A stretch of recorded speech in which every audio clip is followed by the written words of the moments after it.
Pastor పగడాల ప్రవీణ్ మృతిని ఇంకా రాజకీయం చేయాలని చెప్పి చాలామంది ప్రయత్నం చేస్తూనే ఉన్నారు. ఏమి సాధిద్దామని ఈ ప్రయత్నం అర్థం కాదు. ఎందుకంటే పోలీసులు లోతుగా దర్యాప్తు చేసే కొద్దీ చాలా అన్ప్రెజెంట్ విషయాలు బయటపడేటువంటి అవకాశం ఉంటుంది.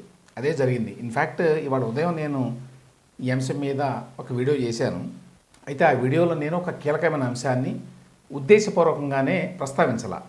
ఎందుకంటే అప్పటికి ఆ విషయం ఇంకా రూఢికాల అంటే సోషల్ మీడియాలో వచ్చింది విస్తృతంగా.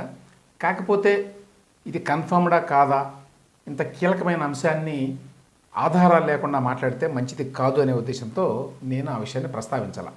అయితే ఇప్పుడు ఇది కన్ఫర్మ్డ్గా వీడియో ఎవిడెన్స్, ఫోటో ఎవిడెన్స్తో సహా వచ్చేసింది. అదేంటంటే పగడాల ప్రవీణ్ హైదరాబాద్లో బయలుదేరి రాజమండ్రి చేరుకునే మధ్యలో 2 సార్లు 2 చోట్ల తన బండిని ఆపి మద్యాన్ని కొనుగోలు చేశాడు.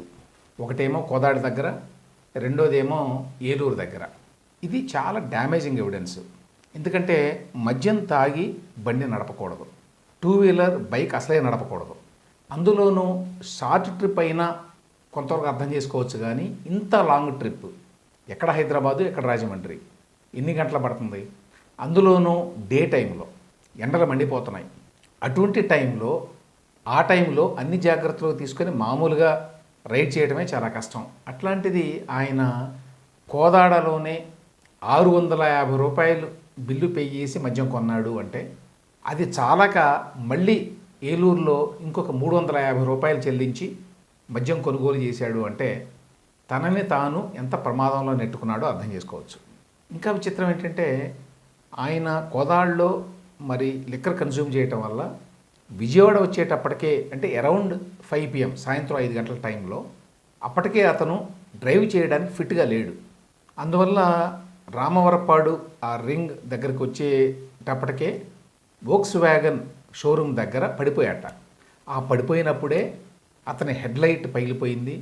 ఇంకా బండికి కూడా కొన్ని దెబ్బలు తగిలినాయి, అతనికి కూడా కొన్ని దెబ్బలు తగిలినాయి. అయితే హెల్మెట్ పెట్టుకొని ఉండటం వల్ల మేజర్ దెబ్బలేవి తగలేదు అతనికి.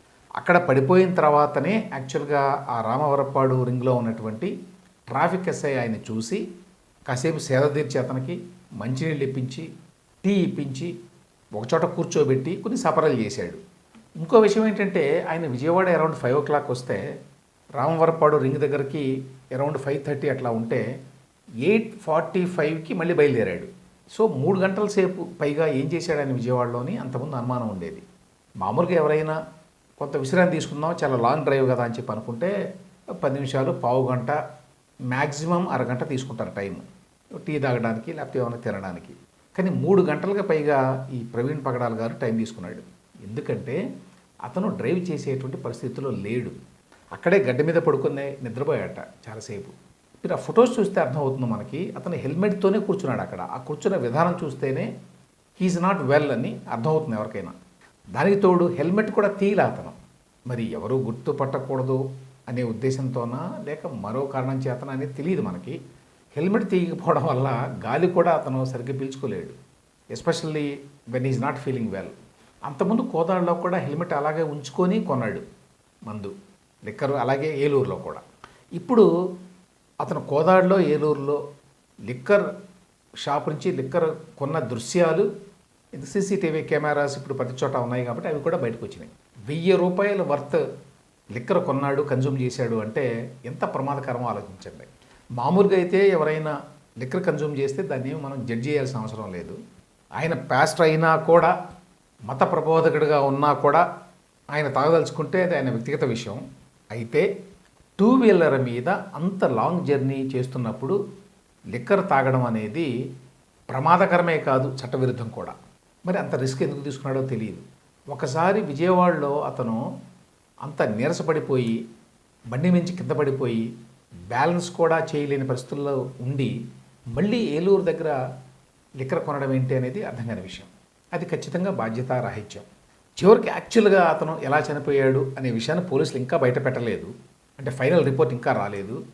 కానీ ఈలోగా అతను చాలా డేంజరస్ జర్నీ అయితే చేశాడు అనేది అర్థమవుతుంది మనకి. అసలు హెడ్లైట్ లేకుండా విజయవాడ నుంచి ఆయన రాజమండ్రికి బయలుదేరాడంటేనే ఎంత రిస్క్ తీసుకుంటున్నాడో అర్థం చేసుకోవచ్చు. రామవరపాడు దగ్గర ఎస్ఐ అతనికి మంచినీళ్ళు ఇప్పించి టీ ఇప్పించి కాసేపు కూర్చోబెట్టి ఇన్ని చేసిన తర్వాత హెడ్లైట్ బాగు చేయించుకున్నప్పుడు వెళ్ళండి, లేకపోతే చాలా ప్రమాదం ఈవినింగ్ నైట్ టైంలో అని చెప్పి చెప్పాడట కూడా. మరి అయినా కూడా ఆయనకి ఎవరూ దొరకలేదో బాగు చేయడానికి, లేకపోతే ఇలా వెళ్ళిపోవచ్చు అనుకున్నాడు. ఆ బ్లింకర్స్ తోటి వెళ్ళడం చూసాం మనం. కొవ్వూరు టోల్ ప్లాజా దగ్గర బ్లింకర్స్తో వెళ్తున్న సీసీటీవీ విజువల్స్ కూడా వచ్చేసినాయి కదా ఆల్రెడీ. సో మొత్తంగా ఆయన ఎలా చనిపోయాడు అనే దాని మీద ఫైనల్ రిపోర్ట్ పోలీసులు ఇస్తారు. దాన్ని పక్కన పెడితే ఆయన తీసుకున్న రిస్క్ దృష్ట్యా ఆయనకి యాక్సిడెంట్ అయితే ఆశ్చర్యపడాల్సిన విషయం ఏమీ లేదు అనేది ఇక్కడ కీలకమైన పాయింట్. అయితే వాస్తవాలు ఎలా ఉంటే చాలా క్రైస్తవ మత సంఘాలు అనవసరంగా దీన్ని ఒక పెద్ద వివాదంగా చేసి రచ్చ చేసి రకరకాల అసోసియేషన్ల తరఫున దీని వెనక కుట్ర ఉన్నది ఇలాంటి మాటలు మాట్లాడడం అనేది దురదృష్టకరం. రాజకీయ నాయకులు ఎలాగో ఉంటారు. ఆల్రెడీ మాజీ ఎంపీ హర్షకుమారు, అలాగే ప్రజాశాంతి పార్టీ అధ్యక్షుడు కేఏ పాల్ ఇట్లాంటి వాళ్ళు రకరకాల స్టేట్మెంట్లు ఇచ్చారు బాధ్యతారాహిత్యంగా. దీన్ని ఇంత పొలిటిసైజ్ చేయడం వల్లనే బహుశా పోలీసులు ప్రతి చిన్న విషయాన్ని లోతుగా పరిశీలించి మొత్తం అవైలబుల్ సీసీటీవీ ఫుటేజ్ని సేకరించి ప్రతి వీడియో ఫుటేజ్ని విశ్లేషించి ఈ విషయాలని కనుక్కున్నారు. లేకపోతే ఇంత డీటెయిల్డ్గా విషయాలు తెలిసేవి కాదు. అయినా కూడా ఇప్పటికీ ఇవాళ కూడా నిడదవోలు, కడియం ఇట్లాంటి చాలా చోట్ల పగడాల ప్రవీణ్ గారి అకాల మృతికి నిరసనగా ధర్నాలు, ర్యాలీలు చేశారట. ఆయన దురదృష్టకర పరిస్థితుల్లో చిన్న వయసులోనే మరణించాడు అనేటువంటి బాధతోటి ట్రిబ్యూట్ పే చేసేవారు. ఆయన తప్పు లేదు.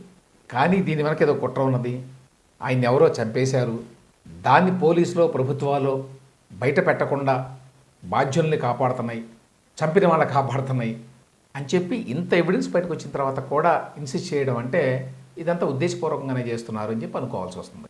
బాధ్యతాయుతంగా ఉండే క్రిస్టియన్ అసోసియేషన్స్ కూడా ఇట్లా జస్టిఫికేషన్ లేని విషయాల్లో అనవసరంగా ఎక్కువ రచ్చ చేస్తే నిజంగా ఏదైనా జరిగినప్పుడు దాని గురించి వాళ్ళు మాట్లాడితే జనం నమ్మని పరిస్థితి వచ్చేటువంటి ప్రమాదం కూడా ఉంది.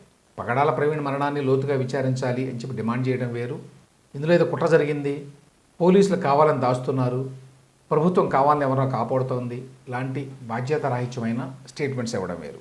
తొందరపడి అటువంటి స్టేట్మెంట్స్ ఇచ్చి చాలా క్రైస్తవ సంఘాలు తమ విశ్వసనీయతని దెబ్బతీసుకున్నాయి అని చెప్పాలి ఈ కేసులో. అదే సమయంలో పోలీసులను కూడా ఈ కేసుకు సంబంధించి అభినందించాలి. వాళ్ళు ఎంతో జాగ్రత్తగా, ఎంతో బ్యాలెన్స్డ్గా ఈ కేసు మొత్తాన్ని ట్యాకిల్ చేశారు. చాలా ప్రొవోకేటివ్గా ఎంతోమంది స్టేట్మెంట్స్ ఇచ్చినా అనవసరంగా రెచ్చిపోయి వాళ్ళే మాట్లాడలేదు. ఇన్వెస్టిగేషన్ చేయడానికి చాలా ఓపిక కావాలి, చాలా సహనం ఉండాలి, చాలా ప్రొఫెషనలిజం ఉండాలి. వాటన్నిటినీ కూడా ఈ పగడాల ప్రవీణ్ గారి మృతి కేసులో ఏపీ పోలీసులు ప్రదర్శించారు. అది ఒప్పుకొని తీరాలి. బహుశా కొద్ది రోజుల్లో ఫైనల్ రిపోర్ట్ ఇస్తారు. ఎందుకంటే ఫోరెన్సిక్ ల్యాబొరేటరీ రిపోర్ట్స్ రావడానికి వారం 10 రోజులు పైనే పడుతుందట. అవి కూడా వచ్చిన తర్వాత అప్పుడు బహుశా ఫైనల్ రిపోర్ట్ని ఫైల్ చేస్తారు. ఇప్పటి వరకు ఉన్న ఎవిడెన్స్ ప్రకారం పగడాల ప్రవీణ్ మృతి వెనక ఎటువంటి కుట్ర ఉన్నట్టు కానీ, లేకపోతే ఆయన ఎవరో చంపినట్టు కానీ ఎటువంటి ఆధారాలు లేవు. దానికి తోడు ఆయన తన జర్నీలో 2 సార్లు 2 చోట్ల లిక్కర్ని కన్జ్యూమ్ చేశాడు అనే విషయం బయటకు వచ్చిన తర్వాత ఆయన మరణం ప్రమాదవశాత్తు జరిగేటువంటి అవకాశం చాలా స్పష్టంగా కనిపిస్తోంది.